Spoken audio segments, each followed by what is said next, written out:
पडतोय गेल्या 2-3 दिवसामध्ये काय पंचनामे होऊन मदतीच्या पेक्षा फळबागा भाजीपाला काही ठिकाणी धानाचं नुकसान झालेलं आहे. नुकसान प्रचंड झालेलं आहे. अवकाळी पावसामुळे रब्बी पिकाचं नुकसान झालं आहे.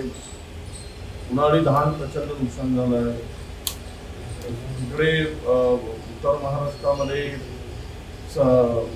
डाळिंबाचं नुकसान झालं आहे, भाजीपाल्याचं नुकसान झालं आहे. हे प्रचंड नुकसान होऊन आता हे दुसऱ्यांदा अवकाळी पाऊस आलेला आहे. पहिल्यांदा आलेला अवकाळी पाऊस आणि गारपिटीमुळे झालेल्या नुकसानीचे पंचनामे अजिबात सरकारने केले नाही, तसे आदेशही काढले नाही आणि अद्यापही कुठल्याच प्रकारचे आदेश दिल्याची माहिती आमच्याकडे नाही.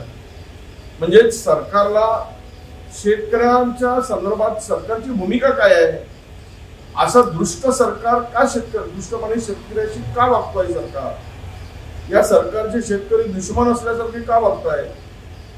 आणि तुम्ही पंचनामे करा, तुमची तिजोरीत खळखळाट असेल, उशिरा पैसे द्या, पण पंचनामे तरी करा. किती नुकसान झालेलं आहे. शेतकरी बांधावर जाऊन ओरडताय, रडतोय. त्याच्यामध्ये त्याला चिंता लागली आहे की माझं आता हातात आलेलं पीक सगळं चाललेलं आहे आणि सरकार साधे पंचनामे करायला सुद्धा तयार नाही. या सरकारला शेतकऱ्याप्रती काही देणं घेणंच नाही, अशी परिस्थिती आता राज्यामध्ये आहे. अजित दादा काल म्हटले की मंगेशकर कुटुंबांचं योगदान जगाला माहीत आहे, तुम्ही काय बोलतो याकडे लक्ष देण्याची गरज नाही, तुम्हाला बोलले ते काही नाही. योगदान काही नाही आहे त्यांचं. पुन्हा मी माझ्या गोष्टीवर ठाम आहे. काही योगदान नाही. गाणं म्हणण्यापलीकडे काही योगदान नाही. ज्यांनी ऑटोग्राफचे पैसे घ्यावे सहीसाठी, त्यांच्याकडून काय योगदानांची करायची, कुठला योगदान दिलं आहे त्यांनी. गाणं म्हणणं म्हणजे योगदान नव्हे. आणि लोकांची सेवा पुढे असेल तर ते योगदान होईल. मला माहित नाही, मी तर नाही ऐकलं कुठला योगदान माझ्या 25-30 वर्षाच्या आमदारकीच्या काळामध्ये. त्यामुळे या कुटुंबाप्रती काही प्रेम आस्था असण्याचं काही कारण नाही. विशाल पाटलांचं जे वक्तव्य की आपल्याला मंत्रिपद मिळावं अशी अपेक्षा नाही, ते गमतीनं बोलले. माझा त्यांच्याशी संवाद झाला. ते म्हणले की गोरे जर अपक्ष निवडून आलेत आणि मग एका पक्षाचा मंत्री झाले तर उद्या मलाही, मी अपक्ष खासदार झालो आहे, मी पुढच्या वेळेस कुठल्या तरी पक्षात जाईल आणि मग तेव्हा मंत्री होईल, असं उपरोधिकपणे ते बोलले आहे, असं त्यांनी मला सांगितलं.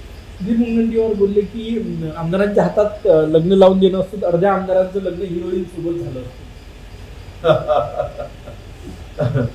आता आमदार जर आजकालचे आमदार हिरो सारखेच वागायला लागले, हेही तेवढंच खरं आहे. काय आणि नवीन तरुण पिढी ही हिरोच आहे आता.